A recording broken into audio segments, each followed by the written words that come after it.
pamilya. Ay, nako, excited ako sa ganyang mga eksena. Oo. Diba? Excited ako sa mga ganyang eksena. Tapos, yung tipong, ay, nako, huwag natin pangunahan. Baka marinig na tayo ni Direk. Diba? Marinig na naman tayo ng mga direktor. Gawin na naman nila yung sinasabi natin. Diba? O, Mamang Pickles. Diba? Shoutout po. Diba, Tita Grace? Oo. Ma'am Rosalinda Openda. Ayan, shout out po.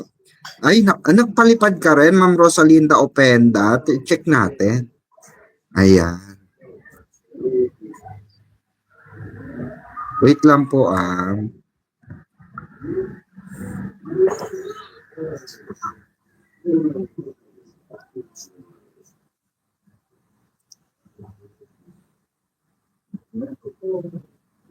Ay, wala pa po, Ma'am Rosalinda Openda.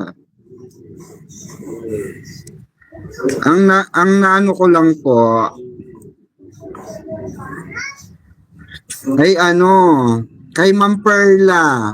Ayan, kay Ma'am Perla Zamudio. Ayan, kay Ma'am Perla Zamudio po. Yung na-receive ko. Ayan. Yung kay BIP po. Opo, na-receive ko po kanina. Oo. Kayo po ba yon, Ma'am Rosalinda Openda? Thank you so much, Ma'am Rosalinda. Thank you so much po. Opo, na-receive ko po yon kanina.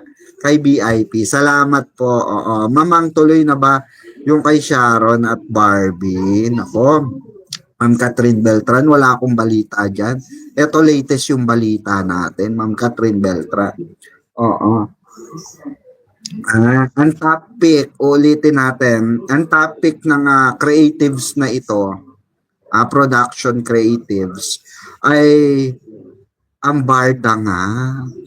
Oo, kasi feeling daw nila, ayon sa ating reliable source, ang napag-usapan daw doon, ang feeling nung ng creatives, ang talagang tatapat sa ganung klase ng eksena, yung barda nga. Oo, sila yung magdadala nung pelikula na ganung kalaki. Sila yung nakikita na tandem or love team na makakapagdala ng tawag dito, makakapagbigay ng hustisya doon sa gagawing pelikula na malaking pelikula na yon. Kasi binalita na ni Dareds yung kay Barbie at Sharon. Sabi ni ayan, panoorin nyo po kay Miss Dareds. Oo. Kasi hindi ako updated yan sa pelikula ni Barbie with Sharon na yan. Oo. Pero naitackle natin yan. Kasi wala akong kaibigan dyan. Wala akong kaibigan dyan, so wala akong idea talaga dyan. O alam nyo naman ako, kung saan lang ako may kaibigan, doon lang ako may idea, di ba? Ay yung mayaman si D, tapos mahirap si B na naaapi pag hahabol si D hanggang sa huli. Ayan, palaban at at maging sila. I think tita ganito. Ang nakikita ko sa mga ganyang pelikulang gagawin. May connection sa negosyo itong CD, isang negosyante. Feeling ko lang eto na naman tayo, pangunahan na naman natin. Feeling ko lang, may isang negosyante ang pamilya ni D.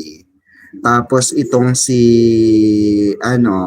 Bibi ay merong tawag dito, merong connection yung pamilya niya with Bibi's family. Oo, na siguro may parang siguro ganito, parang yung tatay or nanay ni D or even sa isang pamilya nila is may connect na past. Ganon. Parang mga ganon ang niyan, atake niyan.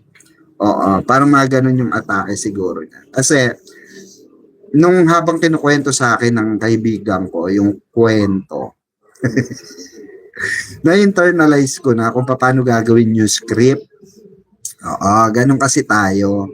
Pag kinukuwento na sa atin yung ano, pagka kinukuwento sa akin yung tawag dito, yung kuwento, wala pa naman siyang script. Ako na nagagawa ng script. Oo, basta ano, tingin ko connected na malalaman ni Bibi, parang it's too late na, parang napamahal na siya kay Donato, gano'n. Tapos it's too late na ano, tapos may susuwayin si Bibi alang-alang sa pag-ibig, gano'n. Nakakakilig, di ba? Parang may susuwayin si Bibi na alang-alang sa pag-ibig. Para kay Donato. Ganon. Ganon yung dahil napamahal na nga siya, although may nalaman siya sa background family na connected dito sa kanyang family. Ganon. Ganon ang atake. Ganon ang mga gandang atake, no, kay Bibi sa kay Donato. My God, Ay, nakakilig naman. Di ba? Oo, maganda yung mga ganong eksena, di ba? Naku, mamaya may nakikinig na naman director dito. Oo, di ba? Ganun na naman gawing script. Ay, maganda yung suggestion ni Mamang Pickles. Ganun atake. Hindi, ganun kasi parang ganun yung kwento. Pero wala pa siyang script. So, parang kinuwento lang sa akin yung ano, actually, bawal pa. Bawal pa siya talaga eh. Pero binibigyan ko lang kayo ng konting, ano ko, internalizing. Internalizing. Hindi, pag-internalize ko sa sitwasyon, sa senaryo, 'di ba? Oo, nakakaiyak. Oo, pag nakita natin silang magkasama sa screen ulit. Oo, haba-haba ng panahon ng pag-iintay. Ay nako, Ma'am Marie, totoo 'yan. Oo, kaya I think, Ma'am Marie, lahat ng ipon ng Barda supporter, ay nako, sigurado mauubos sa black screening. 'Di ba? Baka makailang black screen tayo, 'di ba? Sa pelikula na 'yon. For sure 'yan, for sure. Mm. Nako. At eto according dun sa source natin, sa reliable source natin, eh, pabor ang management ng GMA dito. Oo. So, kaya malaki ang posibilidad ay na matuloy. Natutuloy na sila. Tama ka dyan, para maging masaya ang Barda. Dapat mamang, ayan, baligtad. Si B ang mahirap kasi, ayan, nagawa na ni B ang mayaman. Dapat si D ang mayaman. Yun nga, Ma'am Catherine, yun nga yung sinabi ko. Isang businessman si David, parang ganun siguro ang gagawin. Based dun sa pag-assess ko dun sa kwento, ang tingin kong gagawin script dyan is isang negosyante, si Donato, parang TKL. Pero ang twist niyan, merong flat twist yan na gagawin sila na itong kaya kailangan nila ng big star dito sa mga sa pelikulang ito. Dahil nga doon sa both families. So I think ang gagawin nila rito ay yung isa, tingin ko si Barbie is siya rito, gagawin siyang parang isang isang small business owner, ganyan. Isang small business owner na dating malaking business yung kanila. Tapos bumaksak dahil dito sa pamilya ni Donato. Yun yung feeling kong nakakonect doon sa sa kwento. Kaya parang siguro late na malalaman ni siguro magkakaibigan sila, then after, 'di ba? Syempre, may mga intimate scene pa, 'di ba? O may mga channeling pang gagawin si Direk diyan, 'di ba? So tapos siyempre yung kalagitnaan ng movie, ang atake na niya, magkakaalaman na ng background, 'di ba? Magkakagulatan sila. Oh, Oh my God! Oh, ganyan-ganyan. Tapos hanggang sa, you have to stop that dahil malaki nga galit nung, siguro baka malaki yung galit ng pamilya ni Barang dito sa pamilya ni Donato dahil sila yung dahilan. 'Di ba? May mga gano'n na ano, wag na nga nating gawan. Ano ba?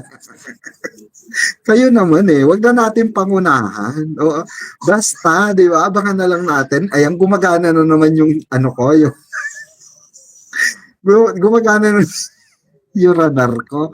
'Di ba? Kakagawa ng mga eksena chu-chu-chu, 'di ba?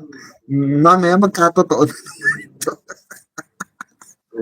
Mamaya magkatotoo na naman to. Kamusta na po kaya bakasyon nila? Nako, ano, Mama Rose, ako tingin ko, oo, masaya. Namang pillow muna, alam mo naman. Ang mga evil ay, let it be. Let the flow be, let the flow begin. Oo, Barda forever. Mamang spoiler ka ba? Kaya nga nagiging spoiler na tayo rito, my God. Hindi, wala pa naman, di ba? Alam nyo naman ako, kilala nyo naman ako, Diyos ko, pag ako may nalaman talaga, yung ano ko, yung radar ko talagang gumagana bigla, di ba? Gumagana bigla.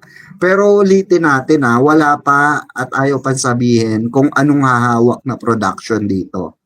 So, ano pa lang yan, pinagmitingan pa lang kanina lang, oo. So, nasagap natin siya kanina. Sabi din. Teresita, oo. Hoy, may ano yan may paayuda ba yan? Mag-ano na kayo diyan? Magpa-kulay na kayo diyan, magpatawag dito. Ayan nakalagay diyan Mamang P, bakit hindi nag-message si Miss Lynn Placino? Ewan ko po. Tignan natin. Check ko nga. Bakit nga ba?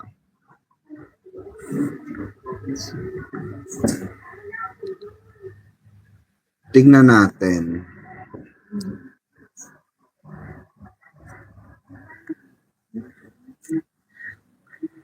Ayan. Wala pa. Kahapon lang nag-message. Nabisi daw siya. Hello po, Mamang. Sorry. Nabisi lang po. Ayan. May pinagdadaanan daw siya mabigat. Ganon. Nako. Na-excite talaga ako kanina. Tapos hindi ko maiwasang hindi ko maiwasan mag-isip, mga kabarda. Hindi ko maiwasan yung tawag dito, yung utak ko na mag-isip ng mga script, 'di ba? Kaya yung mga nagsasabi diyan na nako, wala nang barda at abang-abang kami, huwag kayong mag-alala.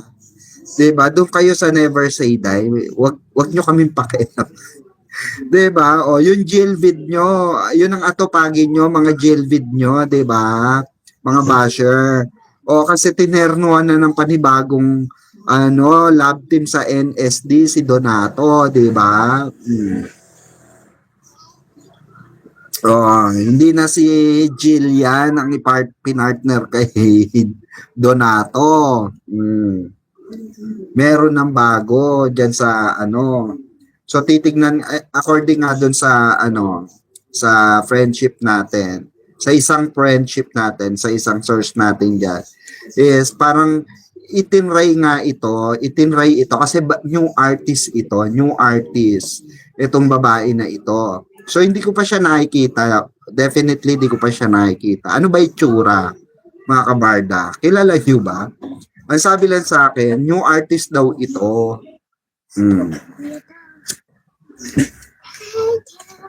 New artist daw itong babae na parang gusto nilang itry kay David dahil Lian Valentin. Hindi ko siya kilala, Ma'am Shirley Sabalya. Basta sabi lang sa akin, bago artista raw, na parang gustong itry dito kay Donato, dito sa NSD. So hindi nila pa alam kung eto kasi yung pag-out nitong babae na ito. Ngayon lang ipapasada. Kumbaga, ngayon lang ipapakilala itong babae na ito sa ganitong larangan. So susubukan daw ng management yung kalidad ng batang ito. Bata pa daw ito tama ba? Oo. Magaling siya sa kontrabida. Talaga, di ko pa napanood Pero panonoorin ko mamaya. Isang oras lang tayo mga kabarda. Nako, eto pa, nalaman ko. Eto ha. Sabi sa inyo, eme-eme lang yung mga plain ni Donato. Ang balita ko, ayon sa ating source, ay nasa business meeting. Hindi raw pwedeng magagagala si Donato dahil tad-tad daw. Tad-tad daw si Donato ng gawain. Oo. Hindi raw siya pwedeng magbakasyon ng malala. Yung 1 week vacation, gano'n. Hindi raw pwede. Dahil nga yung mga long week vacation na yan, dahil nga maraming line up kay Donato, bigla raw bulusok ang schedule ng ating Ginoong Donato. Siguro pag nakita nyo si David, tawag nyo na rin Donato. Magtataka yun, no?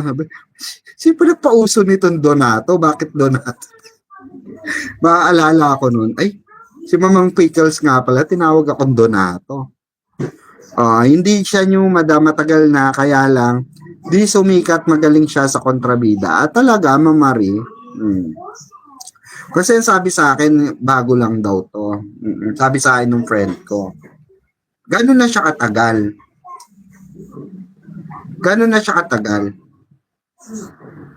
May may 5 taon na ba? 5 taon, 4 na taon, gano'n. Kasi pag matagal, na yan, mga nasa 3, 4 na taon, 5 taon, yan na yung matagal. Pero pag 1, 2 taon lang, wala pa yan. Bago pa lang yan, baguhan pa lang.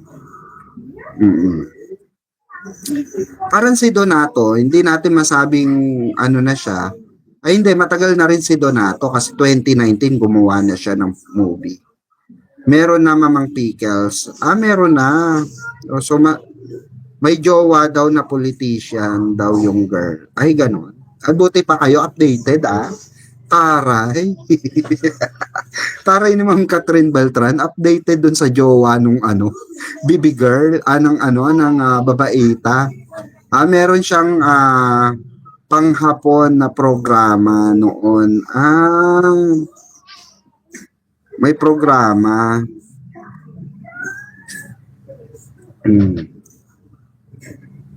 May nag-send sa akin. Wait lang.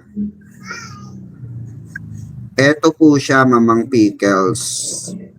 Post po ng Never Say Die. Check nga natin. Okay. Ito. Oo nga, parang kilala ko siya. Oo, nakikita ko na to. Oo, ayan wait lang. Ito. Ayan, yan siya, di ba?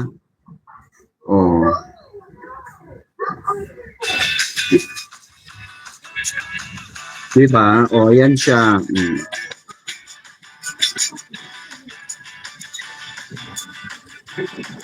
Ayan, Ay, naku, paano na yung jailbid dun sa NSD? Ang dami, di ba? 4 na nga lang yung jailbid sa NSD, mawawala pa. Asa na kayo? Paano na yan? Wala nang jailbid. jailbid, paano na yan?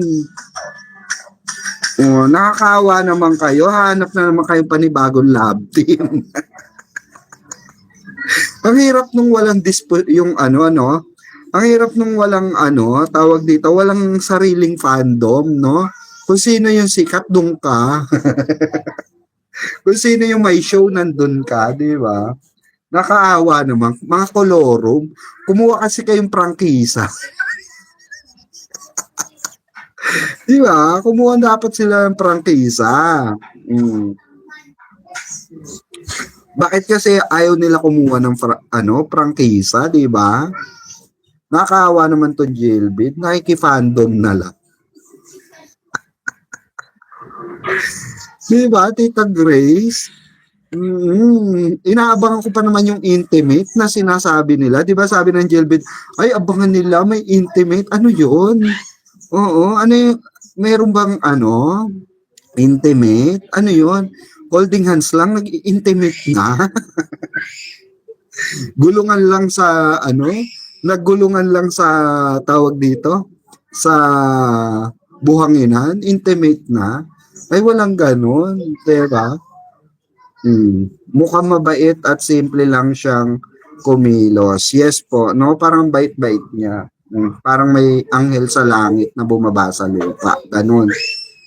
Meron daw, kaya lang, ano, katay, ano, nakulong na ba siya, Mamang Pickles? Sino? Si, ano, si Jim Panot? Sabi nga daw. Oo, parang sabi nga daw, parang inasikaso daw ng ano, may speculation nga na ganyan, na parang sinasabi ng ibang fans, na parang dinimanda na raw ng ano, Likaw Ko Family, ganun. Itong si Jim Panot, oo. Pero mamang hindi pinapanood NSD, walang direction story ng NSD. Kasi nga, ang ginagawa kasi, mali rin kasi director dyan. Alam nyo kung bakit.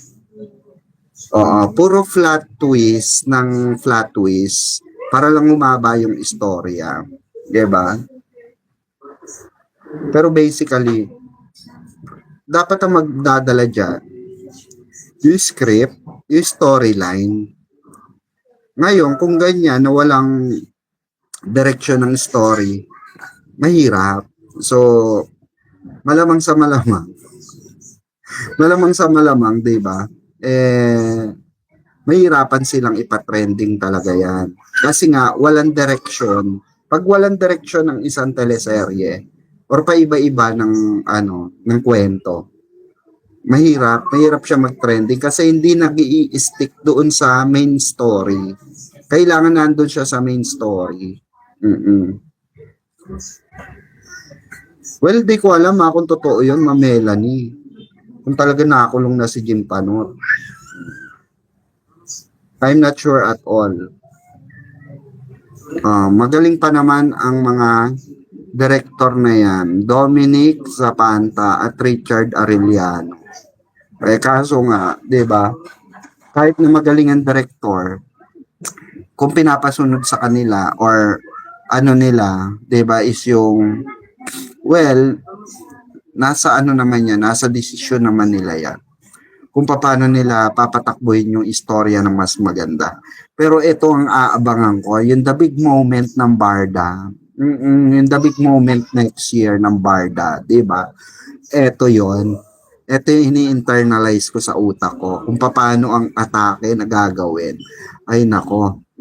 Bonggacious ito kasi biruin nyo, hanap pa sila ng malalaking artista na capable dito sa ano pagsasamahan ng Barda muli. Kasi this is a big major project nga daw na gagawin. Pero sana no, teleserye na lang para mas mahaba. May chika-chika pa sa loob, 'di ba? Kasi pag movie ano lang BTS lang ang aantayin natin. 'Di ba? Wala masyadong chika, pero ang maganda ron, may laglagan, 'di ba? Pag press conference ganyan. So gusto ko rin yung malaglagang portion sa ganon. Tapos yung ano, pero mas maganda kung teleserye siya kasi maraming kwento sa loob. 'Di ba? Oo. Yang sa loob na yan, yung kwentuhan sa tent, 'di ba? Oo. Oy, dami. Oh, hindi naman no-notify. I-unsubscribe mo ulit. Oy, palakpakan naman natin si Madam Embracing na bonggacious. Oo, tambay sa TikTok.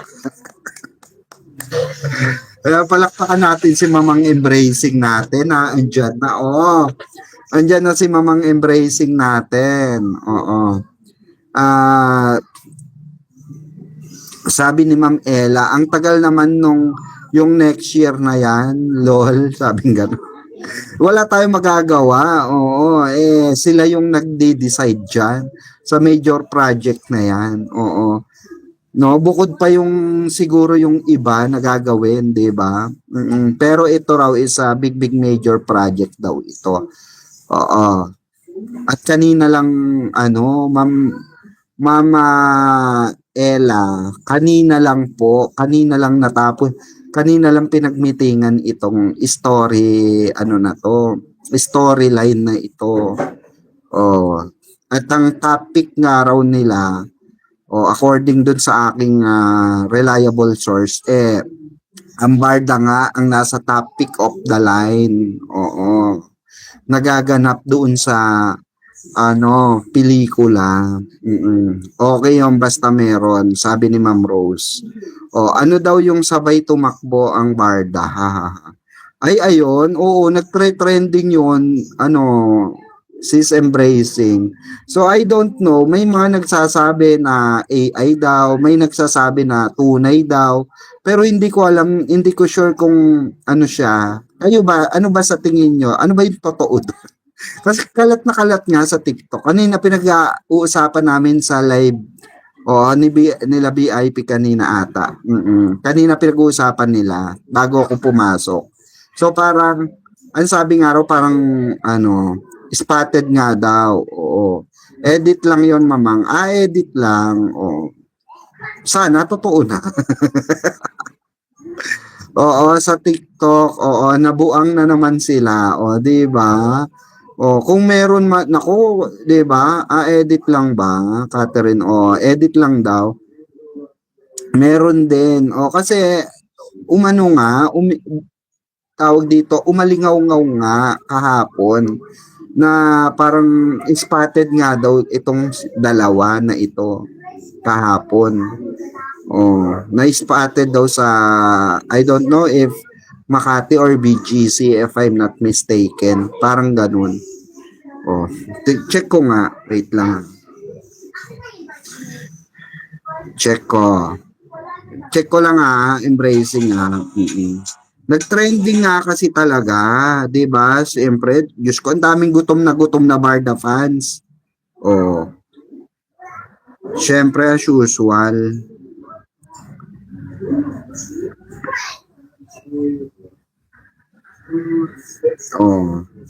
Edited nga lang daw. Pero,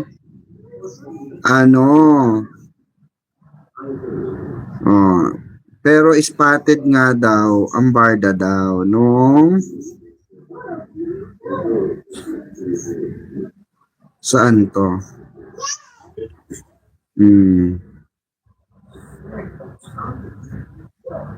Ay, taray. Uy, nirepost ni David Licauco, taray. Uy, may repost pala si David Licauco. Yung close up nila ni Bibi. Yung pinost ni, nako, eto na ata yun, mga kabarda. Nagpaparamdam na sila. Oo, eto ata na yun. Kasi, nag-repost na rin si Donato ng close up nila. Nag-post nga si, itong si, pangalan nito, itong si Jan Navarro. Ayan. At may post ang close up. Naku. Parang nabubuhay ang kalamnan ko. Parang parang may kumukulo, yung parang may kumukulunchaw, yan? Yung Yung kumukulot-kulot sa ano ko, kuyukot ko, gano'n. Oo, 'di ba? Oh, sa GMA News yung Bardas sa about sa jogging event. Ay, ganon? Ay, eto na ba yun? This is it, pansit na ba? Nag-repost nga si David sa close up. Oo nga, ito nga nakita ko. May nag-send sa akin sa TikTok. Ayan o. Oh. David reposted. Oh. Diba? Taray! Paparamdam na sila. O, paparamdam ka na doon ata. Di ka makatiis, ano?